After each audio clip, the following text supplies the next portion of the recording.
반갑습니다.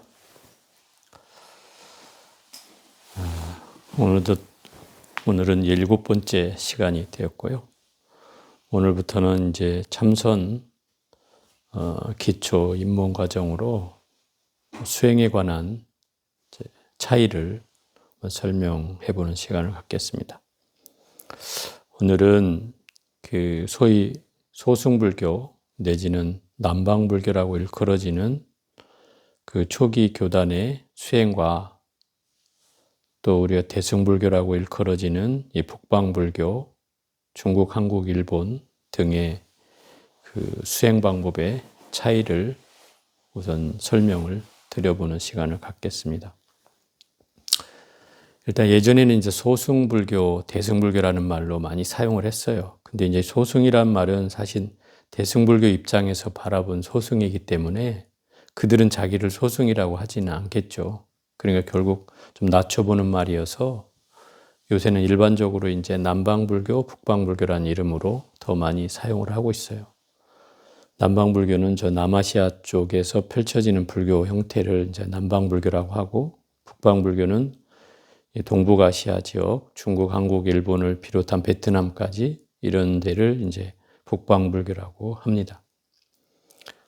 그 가장 큰 차이가 이 남방불교는 부처님의 근본적인 그 교리나 계율, 수행 방법을 고스란히 지금껏 유지하고 있다는 거죠. 어떤 면에서는 전통적이라고 할 수 있는 형태를 띠고 있기 때문에 이제 그런 특징이 있고, 이 북방불교는 부처님 당시의 법들이 뭔가 진화가 되고 시대와 역사에 따라서 조금씩 바뀌어가면서 이제 달라진 형태로 드러나는 불교, 그게 이제 대승불교의 기원이 되었죠. 그래서 결국 이 남방불교와 북방불교의 차이를 얘기한다면 우선 근본적으로는 이제 보수적인 상자부 계통의 원시적인 부처님 당시의 불교를 고스란히 지키려고 했던 사람들이 남방불교에 주로 있고, 또 북방불교는 대중부라고 해서 그 부처님 당시의 불교가 시대적 역사적으로 이제 달라지고 변해지면서 부처님께서 말씀하신 근본은 취하되 소소한 개는 버려도 좋다라고 하는 그런 말 속에서 뭔가 시대와 역사에 맞게 조금씩 변화해온 불교, 그게 이제 대승불교의 기원이 되었다는 말씀입니다. 그래서 이미 이 그 남방불교와 대승불교의 차이는 이미 시작부터 지금까지 어떤 종교 형태가 조금씩 달라져 있는 게 되어 있죠. 그 중에 이제 그 초기의 수행의 핵심은, 사실은 부처님께서 말씀하신 초기 수행의 핵심은 바로 삼학이라는 거였어요. 삼학은 바로 개정의 삼학을 말하고, 이 삼학을 부지런히 닦는 것이 이 초기 불교의 어떤 수행 방법이었고, 그게 어찌 보면 또 수행의 흐름이기도 했어요. 그리고 경전에는 늘 개정의 삼학이라는 순서로 나오기 때문에, 그래서 혹자들은 계율을 먼저 닦고 선정을 닦고 지혜를 닦아야 되는 어떤 코스처럼, 이렇게 과정처럼 인식돼 있었다면, 이것이 이제 대승불교에 오면서 이 형태가 좀 더 진화를 하게 되는데, 그게 가장 핵심이 육바라밀이라고 하는 거예요. 육바라밀은 보시, 지계, 인욕, 정진, 선정, 지혜라고 하는 바라밀 형태로 이루어졌고, 그 육바라밀이라고 하는 말은 6개의 수행 덕목으로서 보살의 수행을 일컫는 것을 육바라밀이라고 한다.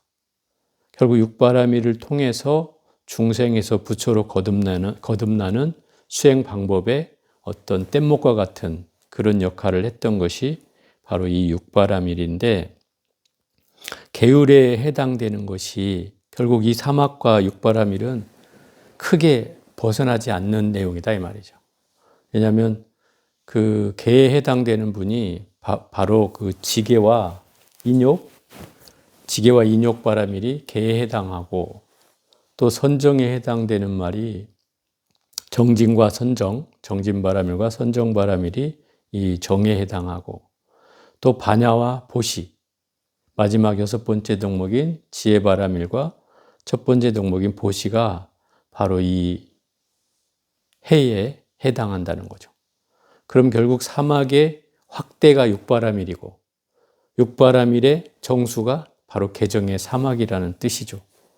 그러니까 결국 이 육바라밀은 이 개정의 사막의 기원에서 나왔다고 할 수 있을 정도로 특별히 다른 형태를 띠는 건 아니다 이 말이에요. 그런데 왜 대승불교에서는 육바라밀을 강조했는가? 그것은 이 육바라밀이 가지고 있는 대중성, 첫 번째는 보시하라라고 하는 거죠. 이 보시하라고 하는 말은 이 대승불교에서는 굉장히 강조되는 대목의 하나였어요. 그래서 육바라밀이 제일 먼저 등장한 이유이기도 하고 또 여러분이 봤던 그 금강경이라는 경전 속에 제일 먼저 나오는 게 그 무주상 보시라고 하는 거 아니에요. 대중에게 어떤 상을 내지 말고 무조건 베풀어라. 그 상을 갖는 순간 그것은 무주상 보시가 아니다. 주는 자, 받는 자, 주는 물건이 다 청정해야 한다. 하는 이게 금강경에 나오잖아요. 결국 그 무주상 보시의 가장 핵심은 법보시였어요. 법보시.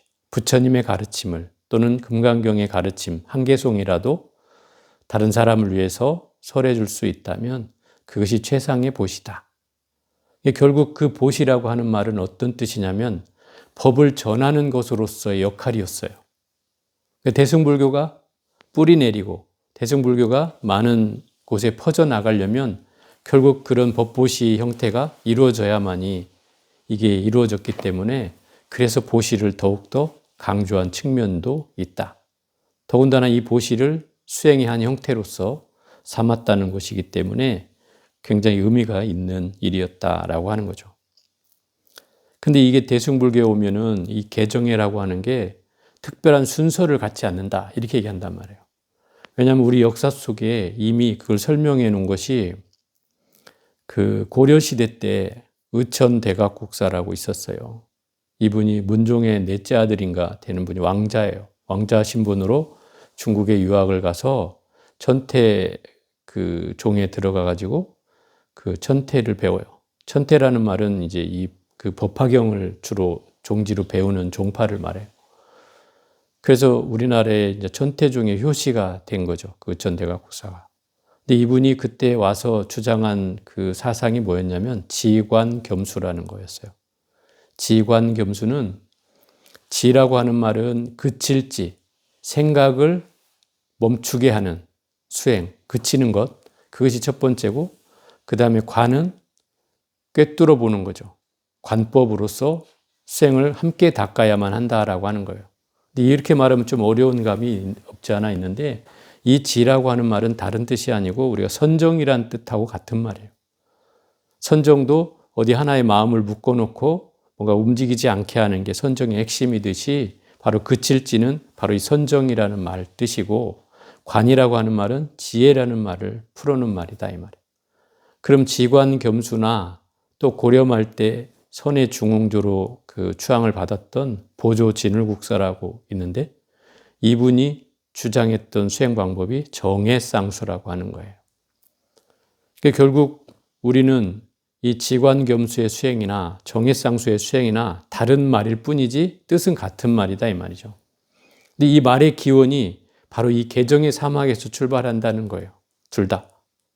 그런데 왜 개는 빠졌는가? 또 어떤 사람이 이렇게 묻는 사람이 있는데 이 개가 빠졌던 이유가 있다는 거죠.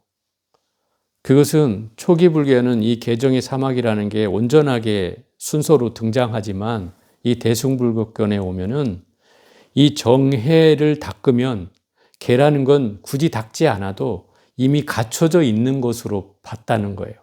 기본 베이스와 같은 거죠.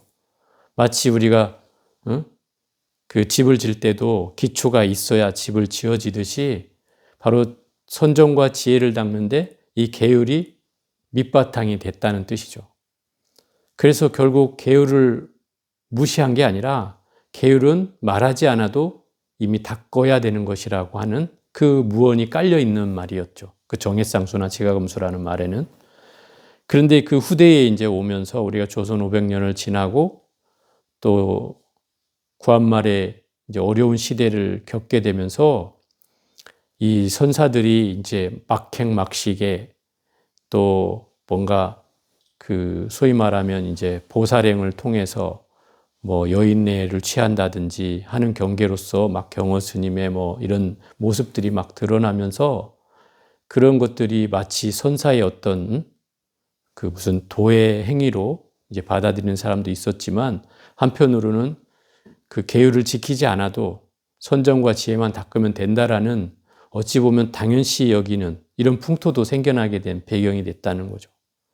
물론 그것이 옳고 그르고를 떠나서 결국 이 계율이 이 조계종단 또 내는 한국불교에 이제 무시됐던 요인 중에 하나가 바로 이 정해쌍수 지강겸수라는 이 맥에서 계율이 등장하지 않았다는 이유가 아닐까, 저는 이제 이렇게 나름 추정을 해보는데, 꼭 그것만은 정답은 아니겠지만 어쨌든 우리가 이 흐름 속에서 살아오면서 선을 너무 강조하다 보니까 계율을 좀 무시한 풍조가 있다. 근데 이 계율은 결코 무시되는 대상이 아니라 아까 말했듯이 근본적으로 이미 갖춰져야 되는 그런 형태로서 이 수행이 받아들여졌어야 아마 이 한국 불교의 형태가 조금은 달라지지 않았겠나 하는 생각을 해보게 됩니다. 또 이 그 해능 스님이 육조단경에서도 그렇게 얘기하거든요.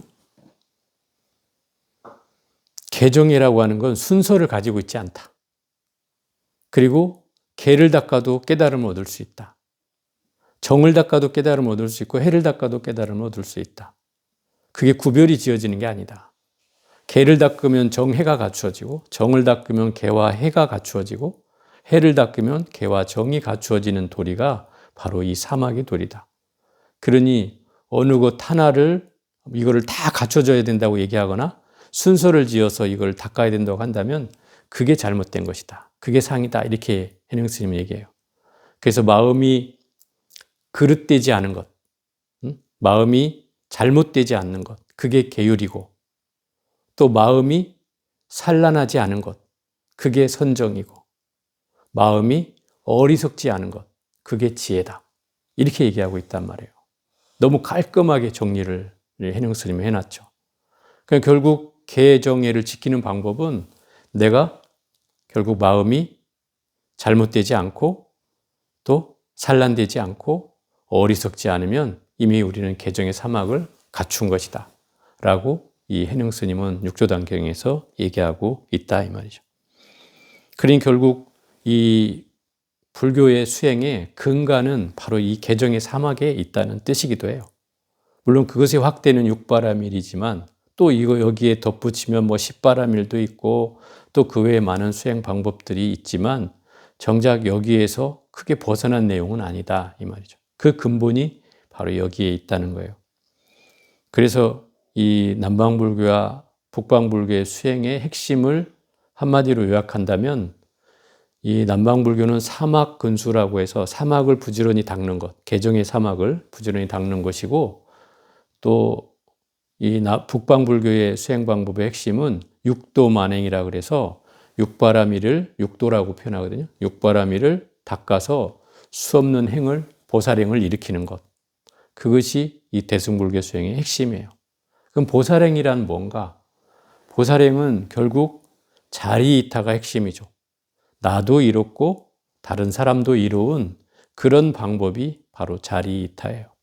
그런 수행 방법을 육도만행이라 하고, 이런 수행 방법의 차이에 따라서 이 사막근수와 육도만행이라는 수행으로 이 남방불교와 북방불교의 수행이 나눠진다는 뜻이죠.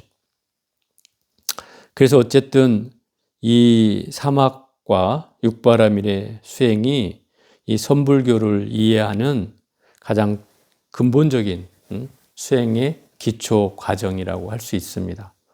그래서 제가 이 개정의 사막을 이 대승불교 경전에도 수없이 반복되거든요. 이게 뭐 원각경에서도 나오고 뭐 유마경에서도 나오고 끊임없이 경전, 대승경전마다 이런 내용들이 반복되는 이유는 그게 근본이라는 뜻이에요. 그 근본이다. 그래서 무시할 수 없는 내용이라는 거죠. 대신에 우리가 절대로 간과해서는 안 되는 것은 그 개정이라고 한다고 해서 어느 것 하나가 무시될 수 있는 대상은 아니라는 뜻이에요. 설사 계율이 우리 풍토에서는 조금 이렇게 무시된 흔적도 있지만 결코 그래서는 안 되는 것이다. 그래서 저희 선원에서는 그 수계식을 항상 해마다 안거 끝날 때마다 하는 이유가 거기에 있어요. 근본적인 그 계율을 지키는 그 의식이 기본적으로 행해져야 된다. 물론 설사 내가 뭐 그 계율을 어겼다 하더라도 그 계율을 그래도 계속 받아야만 한다. 그래서 지금 10년이 넘는 동안에 우리는 이 수계식을 회양식으로 계속 해왔던 이유이기도 하죠. 어찌됐든 이 남방불교와 북방불교의 수행 형태, 또 우리가 이 무심선언의 초심반 7번째 수업의 과정은 바로 수행에 대한 차이, 남방불교와 북방불교의 사막군수 육두만행이라는 그 수행 방법의 차이를 오늘은 설명해 드렸습니다. 자, 오늘 여기까지 해보도록 하겠습니다.